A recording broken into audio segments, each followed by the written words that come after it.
All right, today we're diving into one of the most powerful and honestly unsettling stories in Hindi literature, Kafan, or The Shroud, by the one and only Munshi Premchand. Now, this isn't just some story. It's a raw, unflinching look at what poverty does to people, what it grinds away until there's almost nothing left. Let's get into it. The story just drops you right in, no warning. That's the opening line. And what an image it is.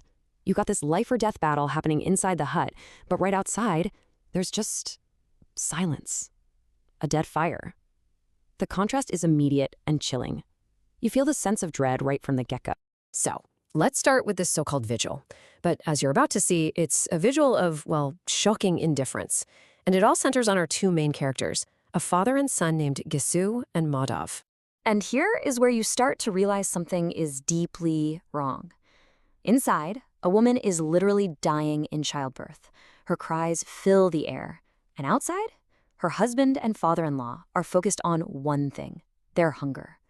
They're roasting potatoes they just stole, and they're more worried about them burning than about the life that's slipping away just feet from them. Wow. When Ghisu suggests Madhav go check on his wife, that's his response. Let that sink in. It's not just apathy. It's a selfish wish for her suffering to just be over with, so he doesn't have to deal with it anymore. It shows a level of detachment that is just staggering. So this raises the huge question, right? Why are they like this? Are these men just evil? Well, the story suggests it's a lot more complicated than that. Let's dig into the psychology behind this pretty shocking behavior. The story gives us some really important social commentary here.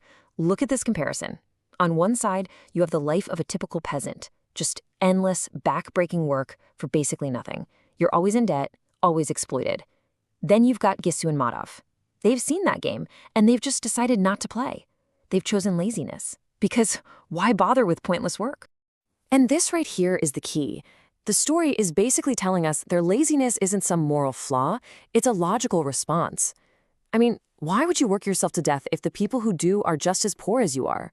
Their idleness is a tragic, but you could almost say rational, protest against a system that has completely failed them. So the next morning, the story takes the turn we all knew was coming. A death has occurred, and with it comes a brand new problem, one that will drive the whole rest of the story. And there it is. The worst has happened. Budhya and her child are gone. Now, suddenly, these two guys who couldn't be bothered to help her when she was alive are faced with a social duty. She needs a proper funeral. And what's their first move? They start wailing and beating their chests, putting on a big show for the whole village. Their big problem is they have no money. Their solution? To brilliantly and cynically manipulate the very system that keeps them down. They go to the landlord first because they know he has to give something to keep up appearances. Then they use his name to pressure everyone else. It's a pretty genius, if cold-hearted, strategy. And guess what? It totally works. In just 1 hour, they have 5 rupees. You have to understand, in their world, this is a fortune. It's probably more money than they've held in their hands at one time in years. And this pile of coins becomes the turning point of the whole story.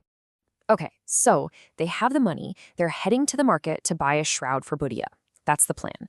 But as they're walking, you can feel a different kind of logic starting to bubble up. Ghisu says this out loud, and it's this moment of dark, cynical truth. He's thinking, why are we going to spend all this money on a dead body? She never had nice things when she was alive. The shroud's just going to burn up with the body anyway. And that one thought plants a very dangerous seed. So they're facing this big dilemma. Option 1, do their duty, buy the shroud, perform the rituals, and play by the rules of a society that's never given them anything. Or option 2, take this once-in-a-lifetime pile of cash and use it on themselves. Use it to quiet their own screaming hunger and give themselves one single moment of relief from a lifetime of misery. The narrator describes their choice as if it wasn't really a choice at all. He calls it a divine inspiration. It's like they were just pulled towards the tavern by some invisible force. They don't really even debate it. They just walk in. The living have won. And what do they buy with that funeral money? Not just a small meal. No. This is a feast they've only dreamed of. A full bottle of liquor, fried fish, hot bread, chutney, pickles, the works. They spend every last bit of it on an explosion of taste and sensation they have never, ever known. So, as the food and liquor start flowing, their defenses come down and they start to justify what they've done. And it's in this drunken conversation that the story's most uncomfortable and most profound truths come pouring out. Here's their tragic, twisted logic. They actually convince themselves that by making their own souls happy, they're sending spiritual points, or merit, to Buddha in the afterlife. They start praying for her, acting like their selfish feast is really an act of charity for her soul. But then, just when you think they're completely lost, something real breaks through. Madhav, the same guy who was so cold in the beginning, just breaks down crying. He goes from calling her the Queen of Heaven to sobbing about how much pain she was in when she died. For just a moment, you see the grief, maybe even the love, that's been buried under a lifetime of crushing poverty. And then comes this moment of just staggering irony. Madhav takes the leftovers from their feast, bought with stolen funeral money, remember, and he gives them to a beggar. And the narrator points out, this is the first time in his entire life that he has felt the pride and the joy of being generous. A truly human moment born from a truly terrible act. And this is where Ghisu delivers the story's final, blistering attack on the whole system. He challenges the very idea of who is and isn't moral. He's asking, is Buddha really going to be kept out of heaven because of a missing shroud, while the rich guys who steal from the poor get to just wash their sins away with some ritual? He just exposes all the hypocrisy. And that's how it ends, not with any kind of neat resolution, but with a total system failure.